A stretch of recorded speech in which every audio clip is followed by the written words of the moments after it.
you kind and generous audience. Thank you. Thank you so much. Welcome to Six in the City, Cogeco Cable's #1 rated talk show. Dave, how's it going? Good. You look happy today. Are you happy?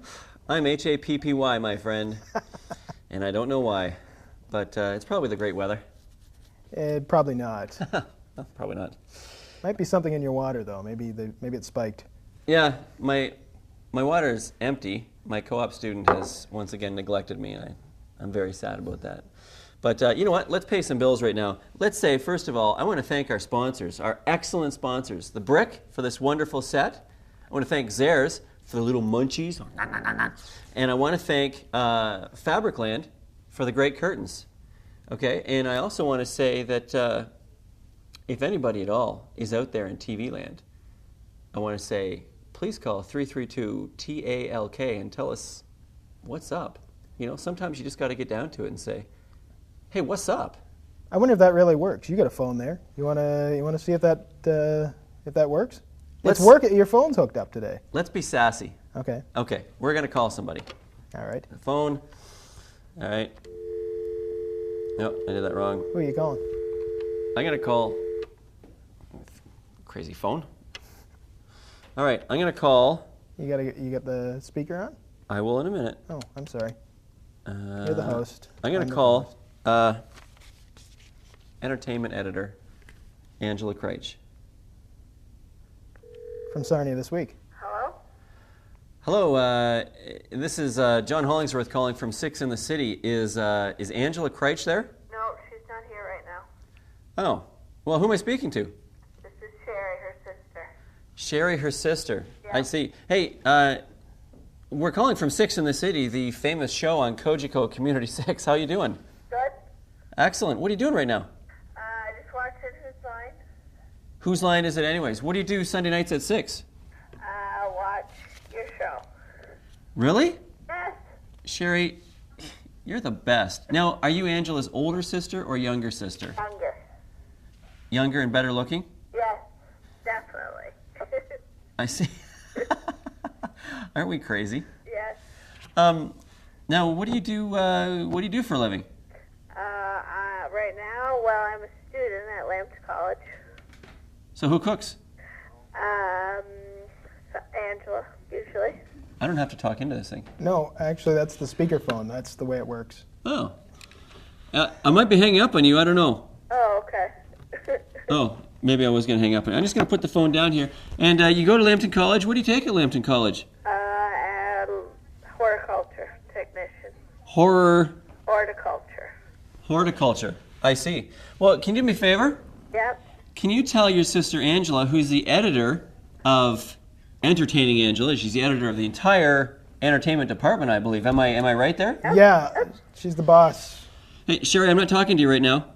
Okay? Yep. The entire department for entertainment, she's the editor. Yeah, you wanted to tell her something. Oh, just tell her that we called and we read Wonder Woman is #1 superhero. Yep. And we have a definite problem with that since Spider-Man is obviously the top-rated superhero around. Yep. Do you think so?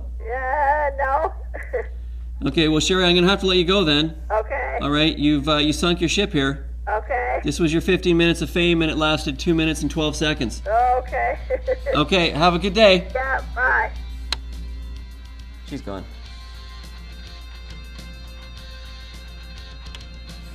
I don't know how this works. That means wrap it up. Oh. So we're gonna go to a break right now. Apparently, we're going to a break. I'm getting kicked off the phone, and stay tuned for Dave Belling. Stay tuned for Dave Bellingham and Matt Gauthier, Six in the City. Cogeco.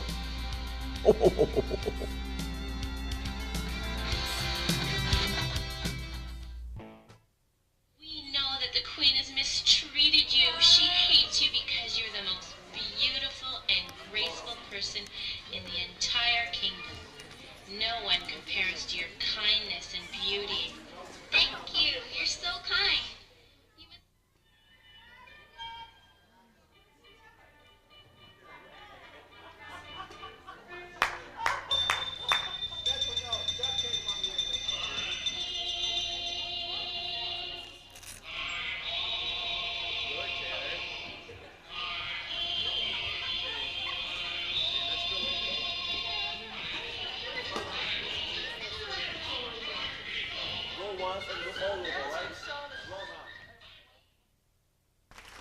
Here we are. Thank you. Thank you, thank you. Now stop it. Here we are in the golf range, the Kojiko Community 6 golf range, with local golf expert Dave Bellingham. Dave, how you doing? I'm great. Thanks very much, John. Excellent. Now, Dave, you've got a kids program going on, some golf, teaching them some golf? Yeah, we've got at 402 Golfland and 402 Golf Shop and Learning Center, we've got a program called, it's my program actually, it's called Dave Bellingham's Future Pros Junior Golf Camp. It's going to run for 5 weeks. Looking forward to having a lot of fun with kids 16 years of age and under.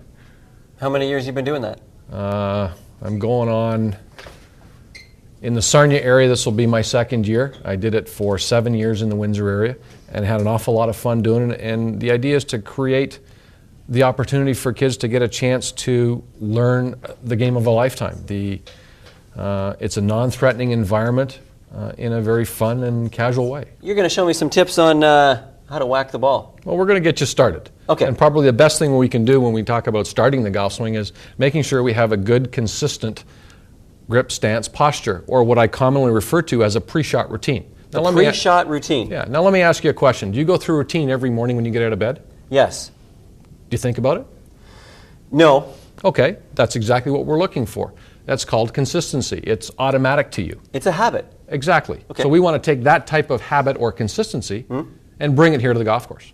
Okay. Okay? Now we could have the best swing in the world, but if the face of the golf club doesn't point where we want the golf ball to go, it'll never go there. So the first thing I want you to do is grab the golf club in your right hand, right down on the shaft band, right down on the gold band. Perfect. Okay. Now just set the club down on the ground. Okay. So the face of the golf club sits nice and flat. Yep. Okay? The next thing we're going to do is we're going to take the correct grip. Just take the club up and hold it straight up in front of you. Right up here. There we go. Okay, we're going to grip the golf club now. Have a good look at your left hand. You got 4 fingers and a thumb? Yep. Got them all? I question that sometimes. The last 3 pads on the last 3 fingers before you get to the palm of the hand, rest them right at the back of the grip, about 1 inch to 1.5 inches from the butt of the golf club. Now squeeze. First thing you'll notice is that your left thumb will naturally go straight up the shaft. Straight up the shaft. Okay? Perfect. Okay. You're wonderful. All right. Okay, now we're going to slide the right hand down till the 2 hands meet. Ah. Okay, that's what we call 10-finger grip or baseball grip. Okay. All right, now there are 3 grips in the game of golf. I'll show you all 3 of them very quickly, but you know what? You can pick and choose the one that's most comfortable. Oh, thankfully. Okay? That's the baseball grip, 10-finger, that's all there is to it. The next one's called the interlock. We're going to take the pinky finger on the right, the pointer finger on the left, cross it, close it up again. All right, that feels a little too sassy for me. A little too sassy for you? I don't Well, think the first 2 grips that I just showed you are designed for kids and ladies with small hands. Well. Now, you and I got these things called meat hooks. Okay? Okay. Big, tough guy? Yeah. Just take the pinky finger on the right hand, stick it out. Slide it down, there you go. It's called the overlap, where the little pinky finger will fit in a notch between the thumb, or between the index finger and pointer finger on your left hand.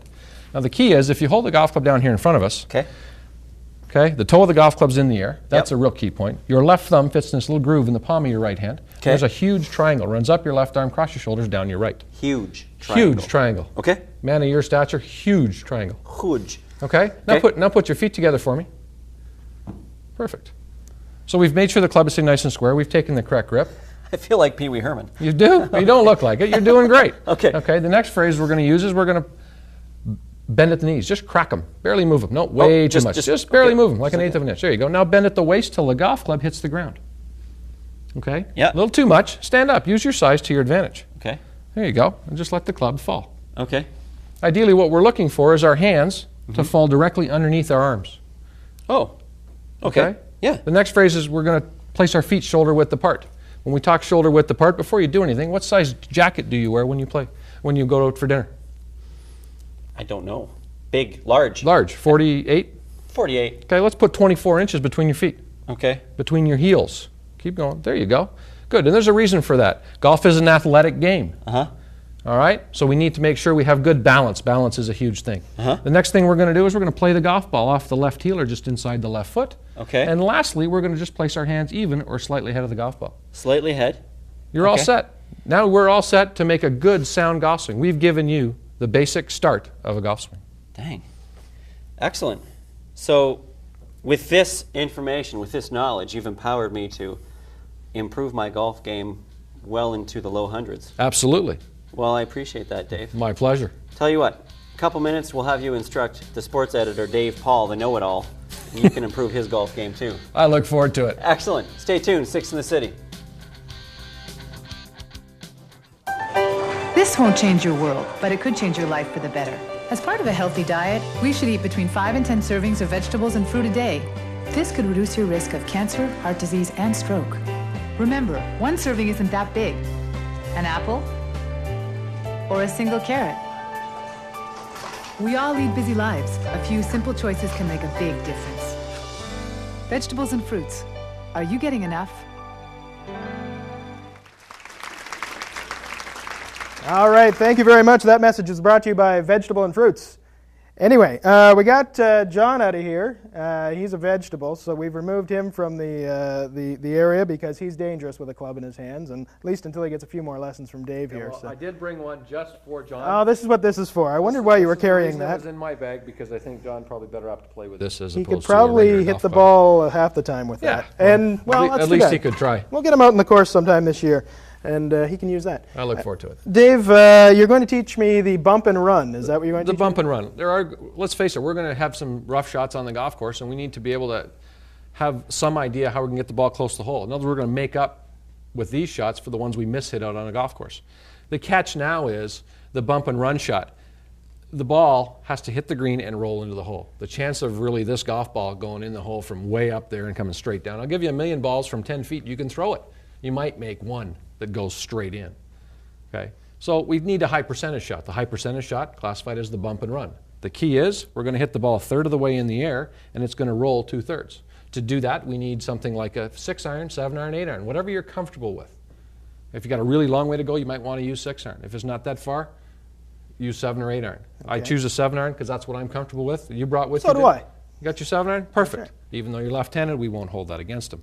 Well, you shouldn't, because not in this city anyway. You're right. When nowadays you've got 80 or 90% of the players, some have the ability to play both ways. Is that right? Yeah, left-handed we Wow. used to say 20% play left, 80%. Right now it's probably closer to 50-50. I was thinking that. So I was going to it's, actually mention that to you. You being a golf teaching That's professional, very- there's got to be a lot of lefties out there There these are an days. awful lot more than we realize. We're taking and over. We have to get the industry taking to over, man. realize the same thing. All right, let's get back to the golf lesson. Okay. When we talk about the bump and run shot, here again, it's nothing more than a technique. Very similar to what we talked about with John. The first thing you have to be able to do is make sure the face of the golf club is going to point where you want the golf ball to go. Okay. Okay. So what I want you to do is set the club down on the ground so the face of the golf club is pointing straight ahead at You your say target. golf, Dave. You Golf. say golf. You've Golf. been in the States, I've been haven't in you? the States. I'm sorry. Golf.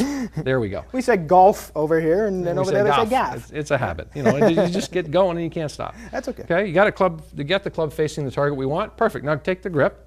Okay. Now you're going to grip the golf club down here, right down on the bottom of the shaft. That's Okay. what we're looking for. Yep. Okay. Now the cardinal rule is to do this correctly, you have to get close to it. Okay. You just broke the cardinal rule Uh-oh. because you've got way too much room here. Oh, okay. Creep up on the golf ball. Okay. Keep coming. I want you Get to it. get about 2 club widths, Wow. club head widths. Is that right? Absolutely. Keep coming. It feels too close. Well, it's not. Trust me. Now, we're going to take the right foot, being you being left-handed, so we're going to talk about front foot, back foot. Yep. Target foot, which is your front foot. Okay. Back foot being the foot that is farthest from the target. Okay. Now, we're going to take your front foot or your target foot and we're going to push it back so that the toe of your target foot is in line with the ball of your back foot. Okay. We're going to play the golf ball more in the middle of the stance. Okay. Okay? So when I say 2 club lengths, here again, we're still only 2 club head widths head, from yep. the golf ball. Okay? Now, from this position here, you'll notice the butt of the golf club is actually going to hit you probably almost in the belt buckle. Yeah. Okay? Now we're just going to force the club ahead. Okay. All right? Now, from there, all we need to do is make what we call a pendulum motion. I want you to swing the golf club 2 feet back and 2 feet through. Okay. I don't think I grazed the carpet there. There. Well, there you go. What we're trying to accomplish here is we're trying to maintain the angle that we've started here. So you take it back 2 feet, take it through 2 feet. I get wristy when I'm around the green Okay? sometimes. Now that's another cardinal rule. If we get wristy, sometimes it works, sometimes it doesn't. In Sure. most cases, when we make a wristy stroke, Yeah, okay, yeah. the ball ends up going the other side of the green. We have to do this all over again. We want to take the small muscles out of play. We want to use the big muscles. The big muscles being the arms and shoulders. It's a pendulum stroke, very similar to a putting stroke. This is the reason that we get very close to the golf ball. So now I'm going to put a golf ball down here for you, Dave. Okay. Exactly the same motion. We're only going to hit the ball, okay, going to hit the ball 5 feet in the air. That's it. That's what we're hoping anyway. That's what we're hoping for. Well, that worked. That's exactly the way it works. Oops. Now, when we talk about the technique, that's it. Once you get comfortable with the technique, we start to think about how do we get the ball close to the hole. Okay, I'm damaging things You're now, damaging so maybe- things now. Okay? When we talk about getting the ball close to the hole, here's the simplicity of it. We have a 15-foot shot to the flagstick. With your 7-iron, you're going to hit the ball a third of the way in the air. It's going to roll 2/3. A third of 15 is 5 feet. So you need to only make a stroke with this shot big enough that's going to hit the ball only 5 feet in the air. Because what happens is when the ball hits the green, the roll takes care of itself. Okay. This is where individuals get caught up. I got to get the ball in the hole. You sound like Mo Norman. Got to get the ball, got to get the ball, got to get in the hole. You know, and we end up being so conservative and so conservative. Bad, wrong choice of words. We get so mentally concentrated on getting the ball in the hole that we forget that we still have to make the shot.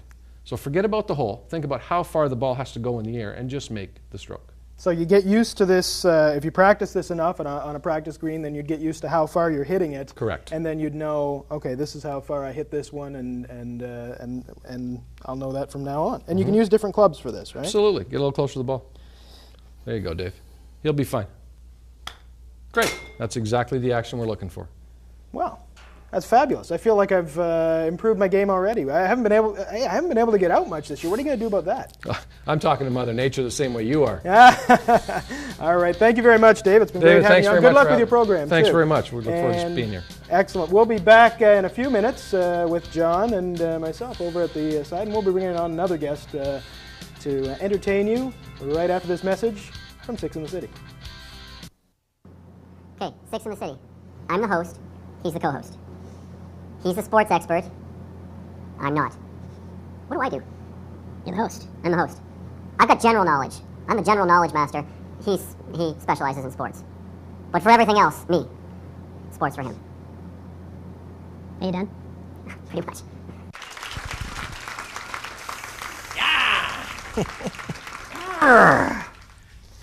Welcome back.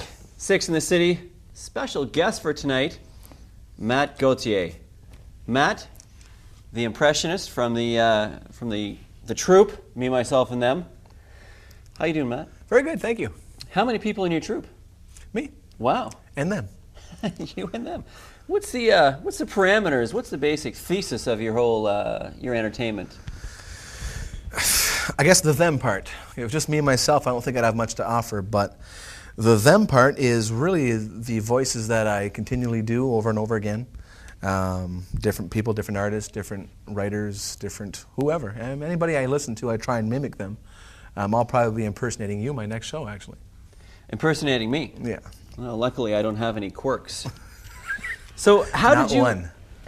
How did you get into? How did you get into impersonating people? Is it just something you did as a hobby? You no brothers or sisters or anything? That's what it was. See, when I was a kid, my brother, I imitated him on the way to school once. And as a result of that, I had, just at that point in my life, thought I was able to imitate people. Whether it was true or not, I believed in myself that I could do that. And as the years went by, I kind of picked up this singer, or this country singer, or this rock singer. One thing led to another, and it was just recently at our church, at Sarnia Church of God, I decided that, hey, for one of our, we always have concerts, and I thought for our next concert, why don't I try something different? And I did, and it was a hit. People loved it, and it blew me away. I thought, let's just go for it and try it, and we tried it and went for it, and it went great. Wow. So what's the full gamut of your voice spectrum? How many artists have you imitated? Are you keeping a running tab? Well, the full gamut of my voice spectrum would probably be right now about 50 people at least, but that's just people that I know of. There are voices that I hear on the radio and I come across and I think, I'll try to imitate them as they're going. Sure. And I think, it's just basically working with a voice and seeing if I can bring it into a, bring it into a place of that's acceptable. I have kind of like a rule: if it's 85% good, it's good enough. If it's not, then scrap it, type thing. Well, here at Six in the City, we're not even that high. Let me ask you this: does it matter if the I'm going to get burned for that one, aren't I? Does it matter the range of the guy you're imitating, or do you imitate ladies as well? I do. I imitate Edith Bunker, which hopefully we can get to that today. Okay. Natalie Cole. Other ladies, I guess Louise Jefferson, but I haven't really put her into the act yet. But like, George, the Buckers are coming over for supper. That thing. Yeah, so haven't really got into that yet. But now, are there ever people that you look at and think, man, I wish I could do that, but her voice is too high, or his voice is too low, or? God has really blessed me with a high range. I would say about a 4-octave range. You really came to Sarnia singing heavy metal, to get involved in a heavy metal Christian rock ministry. And so, I mean, you got to remember, I came from the 80s. I came from the down to that type of thing. So I've really been able to, because of that diversity, I was able to use all that in this. And the cool thing about this ministry is that you can't sing opera in a rock ministry. You can't sing country in a rock ministry. But with this one, you can sing whatever you want, as long as it's relevant to the impression you're doing. Okay, well, that's insight that I never had before. I didn't know you couldn't sing opera in a rock band. I always thought you could. That'd be a rock opera. So in just a minute, you're going to give us a sampling, a mere sampling, a taste of. Just a taste. Yeah, I guess that's all it would be. My actual show would consist of me kind of going off stage, getting my own prop, coming back on. Kind of leaves more of an anticipation of how it goes and all that. Now, the way I was told here, I guess they're going to have some guy hand me the stuff and all that. It's more efficient that way. Yeah, it works for you guys. Okay. Well, if it works for us, then who cares? All right. Well, Matt Gauthier from Me, Myself, and Them, a vocal impressionist. Matt, thanks for coming out, and let's cut over there, and we'll see what you have to offer. Okay. You know, there's different places to eat. I, for one, enjoy fast food, and probably a lot of people out there can relate to that. But there's one person who truly enjoys fast food, and it's none other than our good friend, Bobby Carlisle.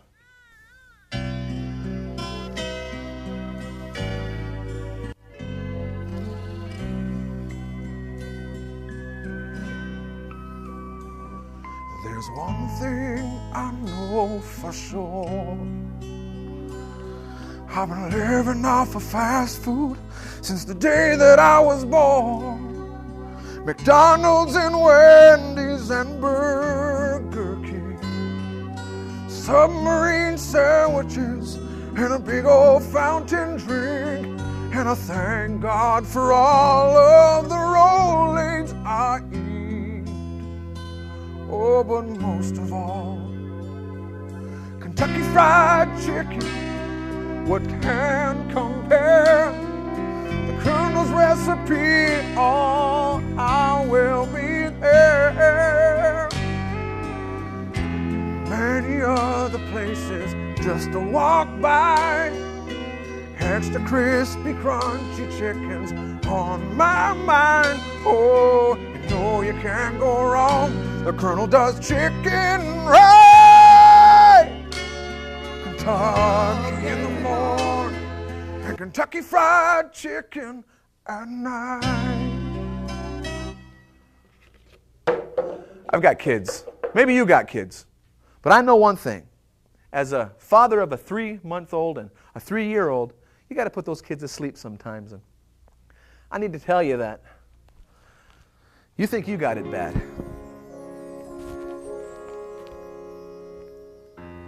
Nobody other than the Phantom of the Opera knows what it's like to put your kid to sleep and get a little carried away in the process. Go to sleep now. Put today behind you. Let the blankets totally surround you. Now that you have eaten, it's time you should be sleeping, for soon enough will come the morning light. So now, my son, I bid to you good night. Close your eyes, sleep will take you where your dreams begin. Lullaby, now embrace this night of peace. Close close your eyes. Dad and Mom would like to sleep.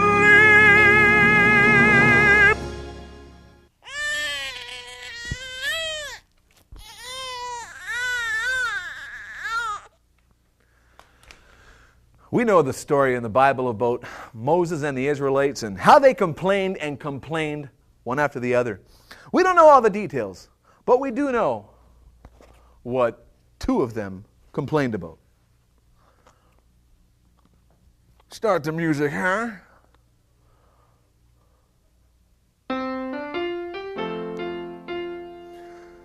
Boy, this man sure is lame.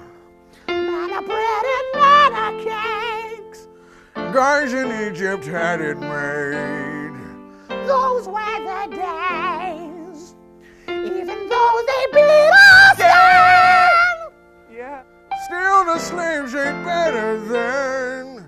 Mister, we could use a man and ham and cheese again. Moses says they're eating great. Somewhere past the Jordan Gate. Do you know what sounds real great? Oh, sweet Charlotte.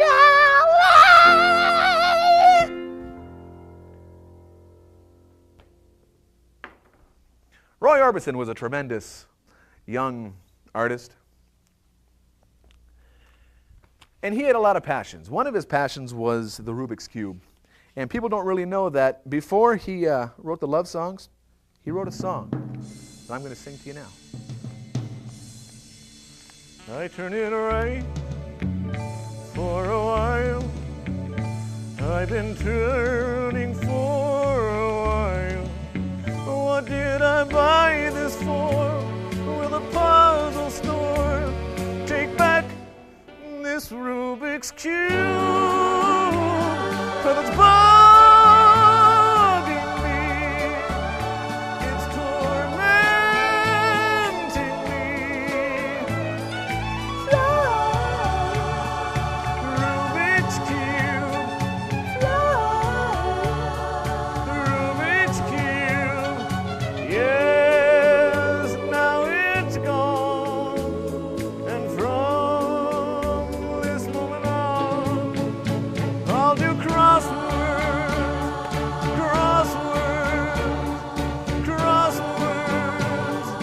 no more crying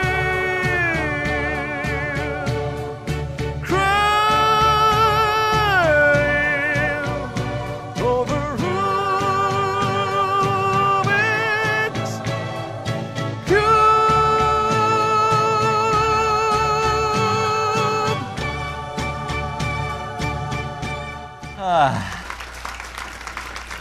I had fun. Dave, I had fun too. I feel like singing right now like an extra song or something, but Yeah.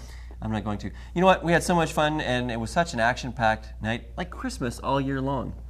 We're just going to have to sign off and say thanks for watching Six in the City, and what else? Watch next week. Mr. Because he's not going to take it anymore.